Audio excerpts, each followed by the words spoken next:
Hello friends, YouTube channel में आपका हार्दिक स्वागत है। मैं शिवेंद्र सर तिरंगा इंस्टीट्यूट टीकमगढ़ की ओर से आज भौतिकी के कुछ महत्वपूर्ण आंकिक प्रश्न लेकर आया हूं, जो एनसीईआरटी पैटर्न के आधार पर आगामी एग्जाम के लिए महत्वपूर्ण सिद्ध होंगे। दोस्तों, हमने कोचिंग में भी पढ़ाया था कि किसी भी प्रक्षेप गति हो या कोई भी एक रेखीय गति हो या द्विविमीय गति हो, तो उसमें क्या होता है दोस्तों कि जब एक विमीय गति होती है तो न्यूटन की गति के तीनों समीकरण लागू होते हैं। तो चलिए दोस्तों, हम देखते हैं कि जो इसमें क्वेश्चन दिया हुआ है इसमें न्यूटन की गति के समीकरण लगेंगे। दोस्तों, क्वेश्चन क्या कहता है कि एक गेंद को 4 मीटर प्रति सेकंड की चाल से सीधे ऊपर फेंका जाता है, तो ज्ञात कीजिए गेंद कितनी ऊंचाई तक जाएगी। दोस्तों, जब गेंद को 4 मीटर प्रति सेकंड की चाल से ऊपर फेंकेंगे तो हमें जो मालूम है कि किसी भी तल से गेंद को ऊपर फेंका गया है। दोस्तों, जब ऊपर फेंका गया है गेंद को, तो हमको ये देखना है कि इसका जो अंतिम वेग होगा, अंतिम वेग को दोस्तों v से प्रदर्शित कहते हैं, तो अंतिम वेग v बराबर 0 हो जाएगा। इसका जो प्रारंभिक वेग है वो वस्तु का क्या होगा, 4 मीटर प्रति सेकंड होगा। तथा दोस्तों, इसकी कोई भी वस्तु जो फेंकी गई थी गेंद, उसकी जो विस्थापन अर्थात कह सकते हैं ऊंचाई, जो s, इसको न्यूटन की गति के समीकरण में ऐसे प्रदर्शित करते हैं। वास्तव में इधर पे जो h है दोस्तों, वो कितनी ऊंचाई तक गई है, उसने पूछा है गेंद कितनी ऊंचाई तक जाएगी। और दोस्तों, हमें ये मालूम है कि जब कोई वस्तु पृथ्वी की सतह से ऊपर फेंका जाता है तो एक त्वरण कार्य करता है, और जिसे गुरुत्वीय त्वरण कहते हैं। और पृथ्वी के लिए गुरुत्वीय त्वरण जी का मान 9.8 मीटर प्रति सेकंड होता है। दोस्तों, न्यूटन की गति के तीसरे समीकरण से हम जानते हैं, न्यूटन की गति का तीसरा समीकरण कहता है, गति का तीसरा समीकरण क्या होता है दोस्तों, तो न्यूटन की गति के तीनों समीकरण हमने कोचिंग में भी पढ़ाए थे। तो तीसरा समीकरण होता है दोस्तों v square equal to E square plus 2as। इधर पे दोस्तों हमको ये देखना है कि जो अंतिम वेग होगा, जब वस्तु ऊपर जाएगी तो अंतिम वेग भी 0 हो जाएगा, इधर पे 0 हो जाएगा दोस्तों। और जो प्रारंभिक वेग है वो दिया है हमको क्वेश्चन में, कितना है दोस्तों, 4 मीटर प्रति सेकंड। इधर पे रखेंगे 4 का स्क्वायर प्लस 2 इंटू, इधर पे ए त्वरण है, लेकिन वास्तव में जब वस्तु को ऊपर फेंका जाता है तो वह गुरुत्वीय त्वरण जी कहलाता है। और एस का मान जो विस्थापन है वो दोस्तों हमको एच हाइट निकालनी है, अर्थात हम एच भी लिख सकते हैं, एस भी लिख सकते हैं इधर पर, ठीक है ना दोस्तों। आगे हमको क्या देखना है कि इधर पे 4 चौको 16 हो जाएंगे प्लस 2 इंटू, लेकिन जो जी का मान है दोस्तों, जी का मान वास्तव में 9.8 होता है, लेकिन जब पृथ्वी की सतह से ऊपर जाते हैं तो गुरुत्वीय त्वरण जी का मान ऋणात्मक हो जाता है, अर्थात इधर पे जो जी का मान रखेंगे माइनस के 9.8 रखेंगे, इंटू में एच आ जाएगा। इसके बाद दोस्तों इधर पे 16 इस तरफ आएंगे, माइनस के 16 इक्वल टू, इधर पे इसका गुणा हो जाएगा, कितने हो जाएंगे दोस्तों, ये मल्टीप्लाई हो गया है। इसके बाद माइनस के 16 और जो इंटू वाले कहाँ पर आ जाएंगे, माइनस के 19.6 इक्वल टू एच, इससे निकलेगी इसकी हाइट, तो ये इधर पे माइनस से माइनस क्रॉस हो जाएगा।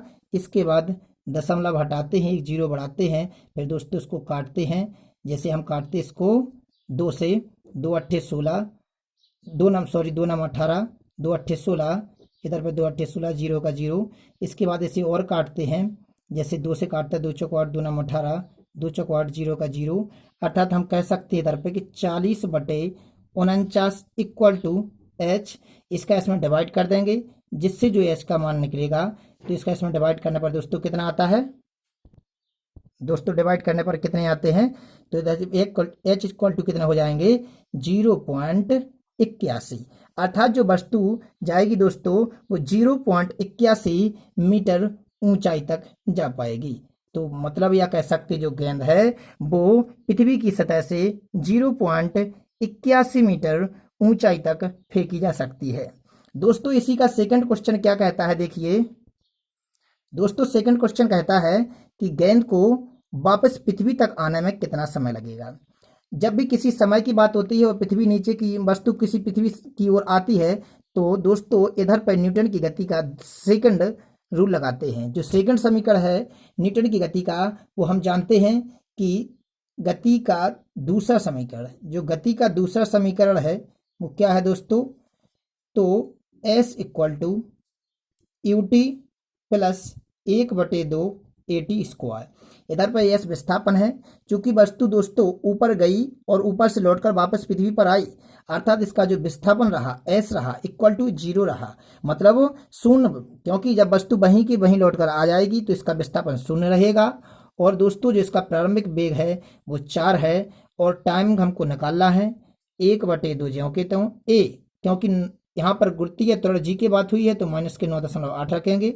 टी स्क्वायर इक्वल टू ज्यों के त्यों इधर पे कितने हो जाएंगे दोस्तों 4t प्लस इधर पे चिन्ह अगर इधर पे आ भी जाएगा तो माइनस के हो जाएंगे दोस्तों, माइनस के कितने हो जाएंगे 9.8/2 इंटू टी स्क्वायर।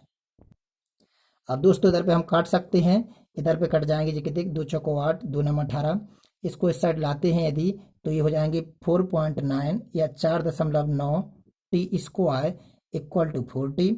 इधर एक टी से एक टी कट जाएगा और इधर पे टी इक्वल टू इधर पे आ जाएंगे 4/4.9, दशमलव हटाएंगे 0 बढ़ाएंगे 40/49, अर्थात हम पहले भी देख चुके हैं 40/49 को डिवाइड करने पर कितना आता है 0.81 या 8। इधर पर समय निकाल रहे हैं तो सेकंड आ जाएगा। अतः वस्तु को या गेंद को नीचे से ऊपर और ऊपर से नीचे जाने में जो समय लगा वो कितना लगा दोस्तों 0.81 सेकंड। ये दोस्तों इसका दूसरा क्वेश्चन है। अब इसी का तीसरा क्वेश्चन देखते हैं, क्वेश्चन क्या कहता है। चलिए अगला क्वेश्चन क्या कहता है कि पृथ्वी पर टकराते समय गेंद का वेग कितना होगा। क्योंकि पृथ्वी पर टकराते समय इसका वेग निकालना है, क्योंकि दोस्तों जब टकराते समय वेग निकालना है तो हमको देखना है कि टकराते समय जो इसका प्रारंभिक वेग यू था वस्तु का, जहां से स्टार्ट हुई थी वस्तु फेंकी गई थी, वो 0 हो जाएगा और इसका अंतिम समय जो वेग रहेगा v बराबर वो हमको निकालना है। जबकि जो समय लगेगा अभी हमने देखा था कि जो कुल समय लग रहा था वो हम कह सकते थे t बराबर जो आने और जाने में समय लग रहा था वो 0.81 सेकंड लग रहे थे, अर्थात इसका आधा समय लगा होगा। आधा समय या इसको लिख सकते 0.81/2, या कह सकते कि जब 0.81 आया था दोस्तों वो किसका आया था 40/49 का, मतलब 0.81 मतलब 40/49 का आधा समय, मतलब 0.81/2 का मतलब होता है इधर पे हम कह सकते हैं कि 40/81 सॉरी दोस्तों 40/49 का आधा समय लगा होगा, क्योंकि अकेले पूछी है कि टकराते समय मतलब आधा समय लगा होगा। आते समय अर्थात हम कह सकते हैं कि 40/49 इंटू इधर पर काट भी सकते हैं दोस्तों, इधर पे इसको लिख दें एक बार इसको ऐसा और इधर पे इसको काट दें, कितने आ जाएंगे दोस्तों 20/49 सेकंड लगे थे समय में। अब हमको निकालना है अंतिम वेग कितना रहा होगा जब पृथ्वी से टकरानी है वस्तु या कोई गेंद। तो इधर पे हम जानते हैं गति का पहला समीकरण कहता है v equal to U plus A T, चूँकि v निकालना है और u जो है इसका वो 0 है और जो त्वरण रहेगा वो चूँकि दोस्तों हम जानते हैं कि कितना होता है 9 दशमलव, तो इधर पर रखेंगे कितने 9.8 इंटू टी मालूम पड़ गया कि आधे में जो समय लग रहा है वो 20/49 सेकंड लग रहे हैं। v इक्वल टू दशमलव हटाएंगे एक 0 बढ़ाएंगे 0 से 0 कट जाएगा और दोस्तों हम जानते हैं कि 49 दूनी 98 4 दूनी 8 मीटर प्रति सेकंड, अर्थात दोस्तों जो पृथ्वी पर टकराते समय उस वस्तु का वेग रहा वो कितना रहा 8 मीटर प्रति सेकंड अंतिम वेग रहा। चलिए दोस्तों तीसरे क्वेश्चन पर। दोस्तों ये अगला जो क्वेश्चन है जे द्विविमीय गति प्रक्षेप गति से संबंधित है। इधर पे हमको देखना है प्रक्षेप गति वह कहलाती है जब किसी वस्तु को वृत्ताकार गति या कह सकते हैं कि वस्तु को फेंका जाता है, किसी भी गेंद या पत्थर को फेंकते हैं। तो यहाँ क्वेश्चन में क्या कहा गया है कि कोई क्रिकेट का खिलाड़ी एक गेंद को अधिकतम 100 मीटर की क्षैतिज दूरी तक फेंक सकता है। अधिकतम मतलब इससे आगे नहीं फेंक सकता है दोस्तों। क्षैतिज गति में माना कि किसी ने इधर से फेंकी वस्तु को, गेंद को फेंका खिलाड़ी ने और वो प्रक्षेप गति करती हुई गेंद इधर पे जा गिरी। तो दोस्तों जो इसने जो गति ये दूरी तय की है, ये कितनी की है 100 मीटर की दूरी तय की है। और अधिकतम जब दूरी करता है कोई वस्तु तय करती है प्रक्षेप गति में, तो वो इधर से हमेशा 45 डिग्री से ही फेंकी जाती है। और देखना है कि कितने मीटर गई है, 100 मीटर। मतलब जो इसने रेंज तय की है, परास है इसका, जो आर है, रेंज को आर से प्रदर्शित करते हैं, वो 100 मीटर है। और देखना है कि जो इधर पर थीटा कोण बन रहा है वो 45 डिग्री का बनता है, क्योंकि अधिकतम 100 मीटर की क्षैतिज दूरी। अब दोस्तों ये रेंज क्यों यहाँ पर जरूरी पड़ी है, तो हमने कोचिंग में पढ़ाया था कि जब प्रक्षेप गति होती है तो कुछ फॉर्मूला पढ़ाए थे, तो उसमें से एक फॉर्मूला दोस्तों क्या था, क्षैतिज परास R equal to U square